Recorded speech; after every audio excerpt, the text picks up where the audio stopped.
Šio filmo tikslas – pristatyti naują Syngenta žieminių rapsų hybridą Esai Alister, pasižyminti atsparumu šaknų gumbui. Auginu rapsą daug metų, paskaičiau, kad Alisteris atsparus šitai ligai šaknų gumbui. Man laukai ir keliuose laukuose buvo aptiksta šaknų gumba.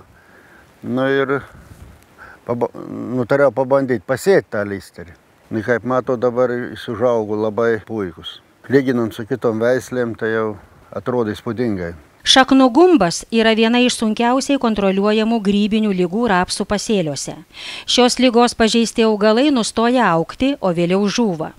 Pažeistų augalų šaknys supūva ir dirvoje pasklinda grybo sporos, kurios išlieka gyvybingos daugelį metų, nepriklausomai nuo to auginami tame lauke rapsai ar ne. Ūkininkai nesilaikydami sėjomainos daugelį laukų, pastebėjom, kad rapsai yra pažeisti šaknų gumbo. Kompanija tuo pačiu jau 2013 metais pradėjome imti dirvožemio mėginius ir vežėme į laboratoriją tam, kad ištirti vis dėlto kokiuose dirvožemiuose ir kur yra išplitęs šaknų gumbas. Sumuojant 2 metų rezultatus, iš viso buvo paimta 44 mėginiai ir šiai dienai atėjo atsakymai, kad 20% visų mėginių buvo rasta šaknų gumbo užkratas. Tam, kad apsisaugoti nuo šaknų gumbo, pirmoje vietoje reikia taikyti agrotechnologinės priemonės, laikytis sėjomainos, ir sėjomainą reikėtų įvesti daugiau ankštinių augalų.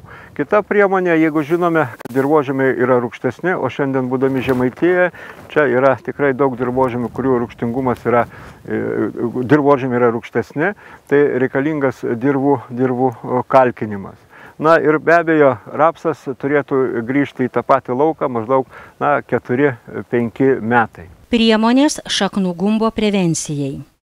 Naikinti kryžmažiedės piktžolės visuose pasėliuose. Stengtis, kad rapsai negrįžtų į tą patį lauką anksčiau kaip kas 4-5 metai. Auginti daugiau ankštinių augalų. Kalkinti rūgščius dirvožemius. Atlikti dirvožemio tyrimus.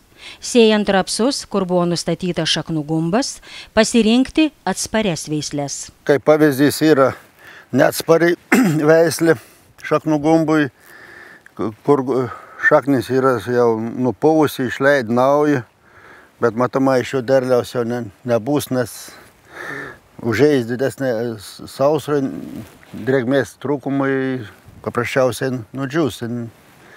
O Alisteris ir toks jau matosi, šaknis švari, tiesi, turėtų duoti geresnį derlių. Hibridinė veislė Esai Alister yra atspari dažniausiai sutinkamiems šaknų gumbą sukeliantiems grybo tipams. Geras žiemkentiškumas.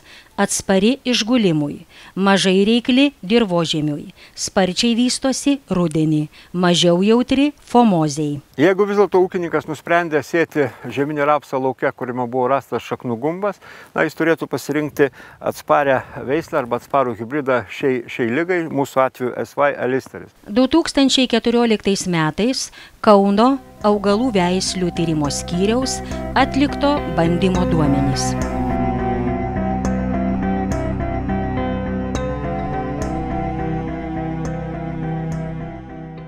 Dešinio rankoje laikau Alister veislis rapsą, o kairė tą linijinį. Sėjos laiks bemaž tas pats porą dienų skirtums, o rezultatas akivaizdus yra.